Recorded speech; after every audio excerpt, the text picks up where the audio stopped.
Listen carefully and answer questions 1 to 4. Good afternoon. I have with me in the studio today Dr. Stephen Phillips, author of the new book Silver Lining, which is an investigation into UFOs. Now, Dr. Phillips, can you tell us a little about your book? Yes, certainly. Over the last 12 years, I've become increasingly interested in the subject of UFOs, and this book is a compilation of all the sightings I've heard about, together with evidence. You see, so many people are convinced that there is life on other planets that I thought I would do some research myself. And what did you find? Are we alone in the universe? You sound skeptical. Well, you'll have to buy the book to find out my personal conclusion, but I can tell you this. There are a lot of sightings in a number of different countries, and the surprising fact that I have found is that despite never having met each other, a great number of these witnesses describe an almost identical object. Now, I realize that television and the media has given us all a mental picture of a UFO, a silver ship with bright lights that moves at very high speed. What interested me was that in all the eyewitness accounts I heard, people gave very precise and detailed descriptions that varied only slightly. Reports from America, Europe, even Asia, all share a significant number of similarities. Interesting. Tell me, have you been able to see any evidence yourself? Well, no. My aim in writing this book was not really to present my own opinion, but to gather all the information available and collate it into a kind of reference guide. Personally, I don't have anything much to add apart from the conclusions that I've drawn from the accounts I've heard.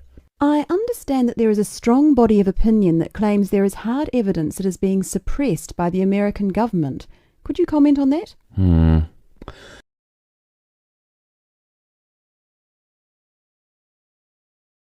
Before you hear the rest of the conversation, you have some time to look at questions 5 to 10.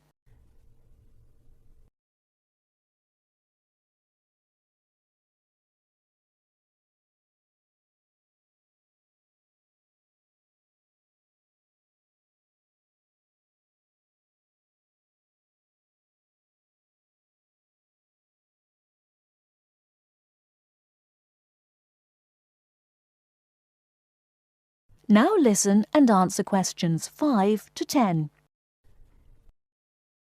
Personally, I don't have anything much to add apart from the conclusions that I've drawn from the accounts I've heard.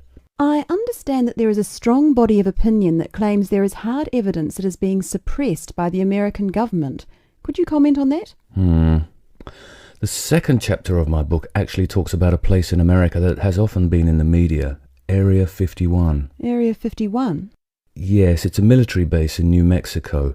In 1947, a man called McBrazel claimed... Sorry, who? McBrazel. That's M-A-C, capital B, R-A-Z-E-L. Anyway, McBrazel claimed to have found pieces of an alien spacecraft on his farm in Roswell. Now, many people believe that this was true and that the government of the time took the debris. Since that time, they have denied all knowledge of any such find, and accounts by the many leading experts at the time dismissed the claim, believing that McBrazel had actually found pieces of a higher altitude weather balloon that had disintegrated.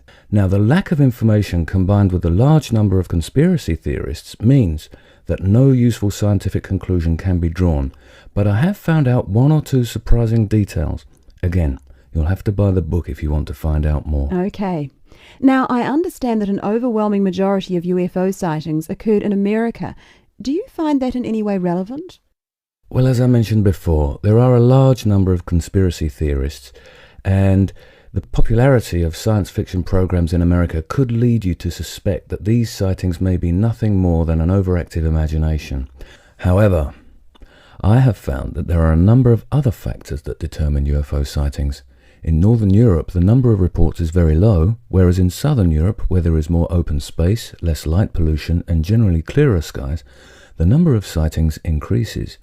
Now, when you consider the vast open areas of America, particularly around New Mexico, there is an argument that UFOs are simply easier to see in certain geographical and climatic situations. Well, I've never thought of that.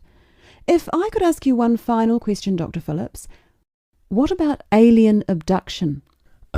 Well, I don't really cover that in my book. You see, I was looking to present facts from which people could draw their own conclusions. With these reported abductions, I've found them to be very unreliable. Well, thank you very much for your time. Before we finish, I'd just like to add that Silver Lining is available at all leading bookstores, priced at £19.99. Until next week, goodbye. That is the end of part 1. You now have half a minute to check your answers.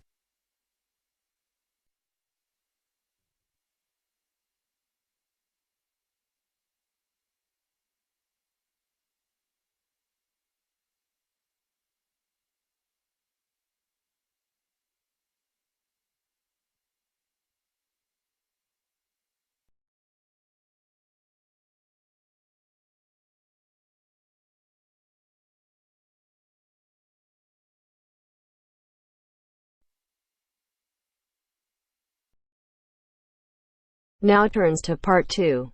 Part 2. You will hear a lecture on bird migration. First, you have some time to look at questions 11 to 17.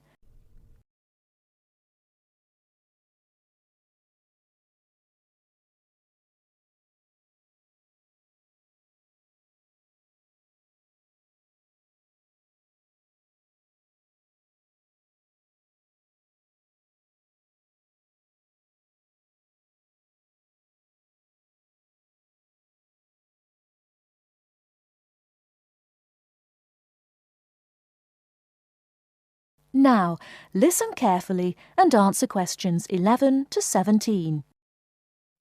My lecture this evening will focus on the migration of birds. That is, how birds fly in big groups from different parts of the world at certain times of the year. In the first part of the lecture, I'll talk about the reasons why birds migrate, when they migrate, and which parts of the world they migrate from and to. To start with, why do birds migrate? Well, there are two main reasons. 1, they migrate to look for food, and 2, they travel to parts of the world that are more suitable for breeding. In fact, these reasons are closely linked. As you can imagine, when birds are breeding, they need extra food to feed their young. And in the spring, in the cooler climates of Europe, there is a lot of food for birds, especially insects. So generally, during the spring, birds fly up from the tropics, which are hot, to cooler climates in the north. They stay there for a few months to bring up their young. And then, when the weather in the north gets cold in the winter, they fly back to warmer climates in the south. Now I'd like to talk a bit about how global warming has affected bird migration. One of the effects of global warming has been to make the spring come earlier in the northern regions of the world. When spring comes early, the plants and insects that birds need to bring up their young are also available earlier. Research has shown that quite a lot of birds have started to migrate earlier because of higher temperatures. But unfortunately for some species, this hasn't been early enough. What I'm saying is that birds that are travelling a long way for breeding may arrive too late to find enough food to feed their young, and their population drops drastically. Scientists are currently researching more about this. Before you hear the rest of the talk, you have some time to look at questions 18 to 20.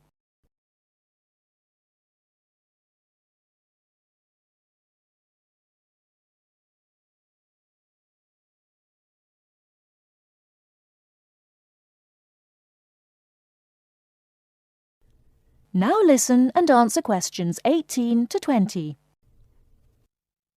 Now, I thought I'd finish by just briefly describing a few different patterns of migration. Migration varies with the type of bird and the area they come from. For example, one kind of migration is partial migration. This means that some birds in a particular species will migrate and others won't. It usually depends on how the weather affects food supplies, and very often happens in the tropics. In another migratory pattern, a bird called an Arctic tern migrates the whole length of the globe, from the North Pole to the south. The Arctic tern travels between 12 and 15,000 kilometres each way when it migrates in a complete circle around the world. It's quite amazing. Right, and lastly, I'd like to mention a pattern which isn't nearly as spectacular, but is very interesting. And this is the way many birds migrate across North America. In this pattern, the birds fly northwards in the west of the country and then back south again in the east. So, if you imagine it, they're actually migrating in a circular pattern, like the hands of a clock, not in a straight line, as we might think. That is the end of part 2. You now have half a minute to check your answers.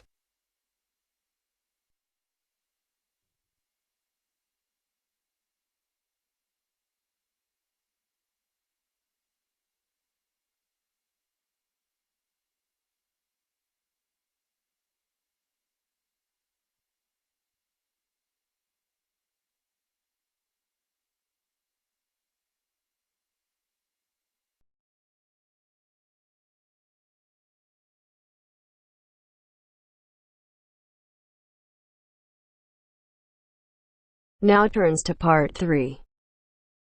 Part 3. You are going to listen to a radio programme about buying a house.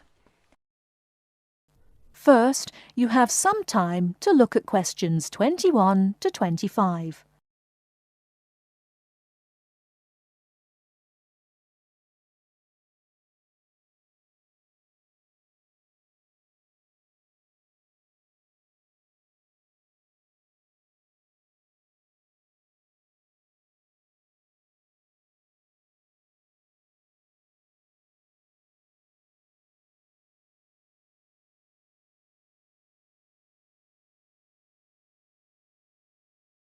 Now, listen carefully and answer questions 21 to 25.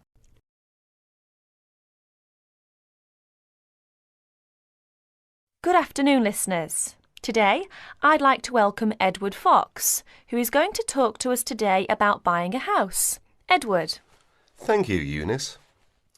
For most people, at least, buying a house is a major life event, and probably the single most expensive item you are ever likely to buy. It is also a place that you can make your home. Therefore, thinking carefully before you make a purchase is of the utmost importance. One of the most important things to consider before buying any property is the location, because remember, it is where you plan to spend a large part of your life, or indeed the rest of your life in some circumstances.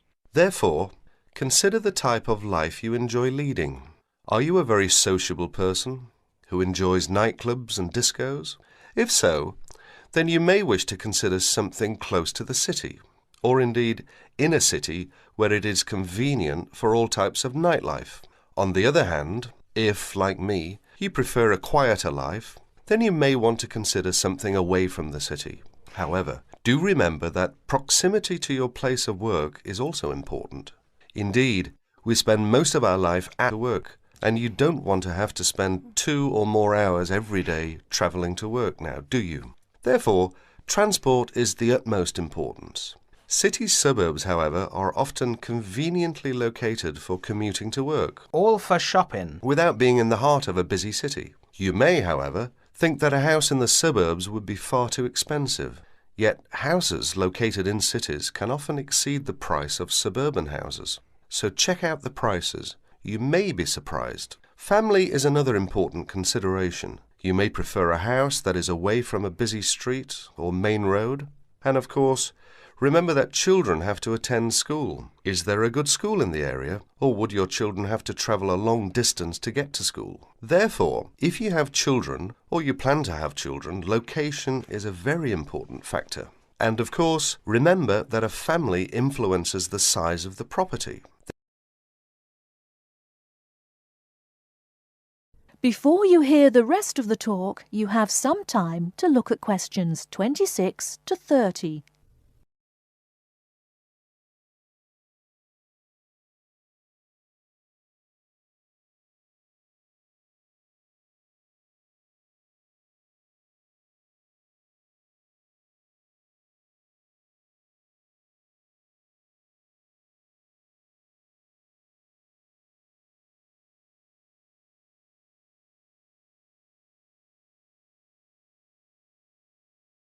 Now listen and answer questions 26 to 30.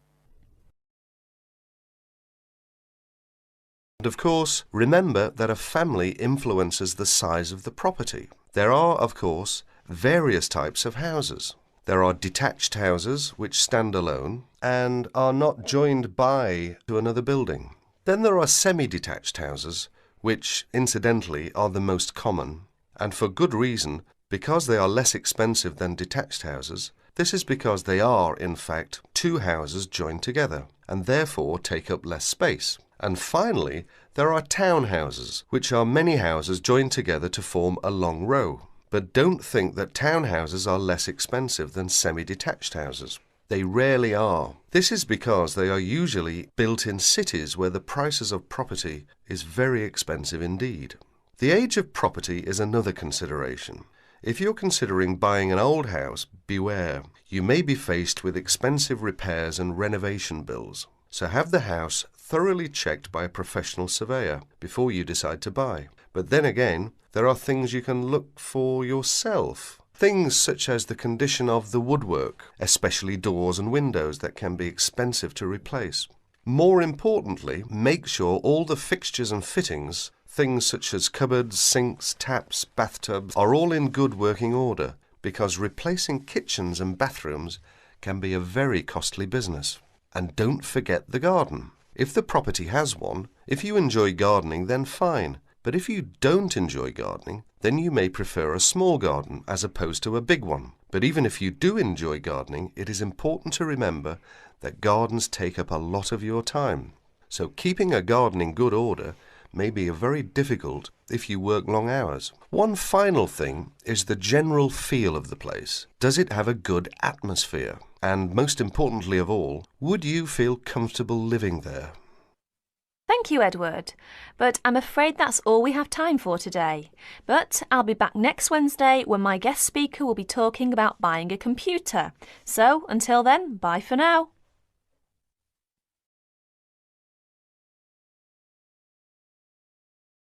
That is the end of part 3.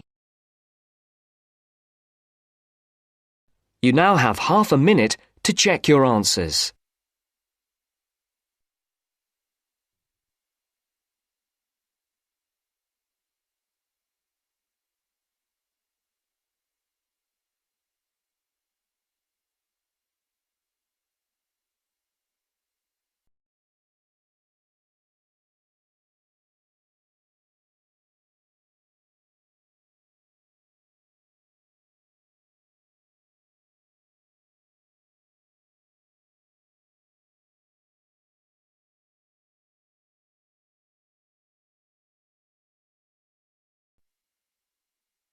Now turns to part 4. Part 4. You will hear a part of a lecture about learning and bilingualism. First, you have some time to look at questions 31 to 40 on pages 44 and 45.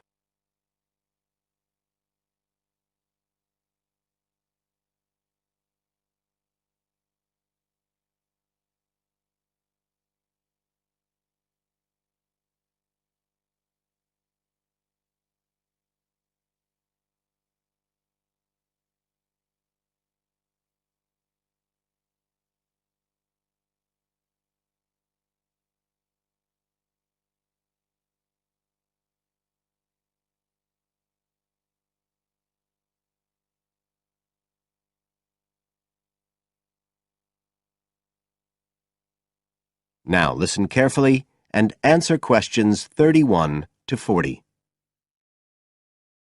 When we look at theories of education and learning, we see a constant shifting of views as established theories are questioned and refined or even replaced, and we can see this very clearly in the way that attitudes towards bilingualism have changed. Let's start with a definition of bilingualism. And for our purposes today, we can say it's the ability to communicate with the same degree of proficiency in at least 2 languages. Now, in practical terms, this might seem like a good thing, something we'd all like to be able to do. However, Early research done with children in the USA in fact suggested that being bilingual interfered in some way with learning and with the development of their mental processes, and so in those days bilingualism was regarded as something to be avoided, and parents were encouraged to bring their children up as monolingual, just speaking one language. But this research, which took place in the early part of the 20th century, is now regarded as unsound for various reasons, mainly because it didn't take into account other factors such as the children's social and economic backgrounds. Now, in our last lecture, we were looking at some of the research that's been done into the way children learn, into their cognitive development, and in fact we believe now that the relationship between bilingualism and cognitive development is actually a positive one. It turns out that cognitive skills such as problem solving, which don't seem at first glance to have anything to do with how many languages you speak, are better among bilingual children than monolingual ones. And quite recently, there's been some very interesting work done by Ellen Bialystok at York University in Canada. She's been doing various studies on the effects of bilingualism, and her findings provide some evidence that they might apply to adults as well. They're not just restricted to children.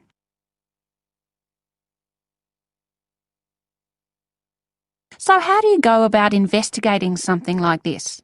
Well, Dr. Bialystok used groups of monolingual and bilingual subjects aged from 30 right up to 88.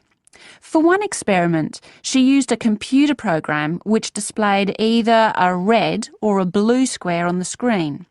The coloured square could come up on either the left-hand or the right-hand side of the screen. If the square was blue, the subject had to press the left Shift key on the keyboard, and if the square was red, they had to press the right Shift key. So they didn't have to react at all to the actual position of the square on the screen, just to the colour they saw. And she measured the subject's reaction times by recording how long it took them to press the Shift key and how often they got it right. What she was particularly interested in was whether it took the subject longer to react when a square lit up on one side of the screen, say the left, and the subject had to press the Shift key on the right-hand side. She'd expected that it would take more processing time than if a square lit up on the left and the candidates had to press a left key. This was because of a phenomenon known as the Simon effect, where basically the brain gets a bit confused because of conflicting demands being made on it. In this case, seeing something on the right and having to react on the left. And this causes a person's reaction times to slow down. The results of the experiment showed that the bilingual subjects responded more quickly than the monolingual ones. That was true both when the squares were on the correct side of the screen, so to speak, and even more so when they were not. So bilingual people were better able to deal with the Simon effect than the monolingual ones. So what's the explanation for this? Well, the result of the experiment suggests that bilingual people are better at ignoring information which is irrelevant to the task in hand and just concentrating on what's important. One suggestion given by Dr. Bialystok was that it might be because someone who speaks two languages can suppress the activity of parts of the brain when it isn't needed. In particular, the part that processes whichever language isn't being used at that particular time. Well, she then went on to investigate that with a second experiment. But again, the bilingual group performed better. And what was particularly interesting, and this is, I think, why the experiments have received so much publicity, is that in all cases, the performance gap between monolinguals and bilinguals actually increased with age, which suggests that bilingualism protects the mind against decline. So, in some way, the lifelong experience of managing two languages may prevent some of the negative effects of ageing. So that's a very different story from the early research. So what are the implications of this for education? That is the end of part 4. You now have half a minute to check your answers.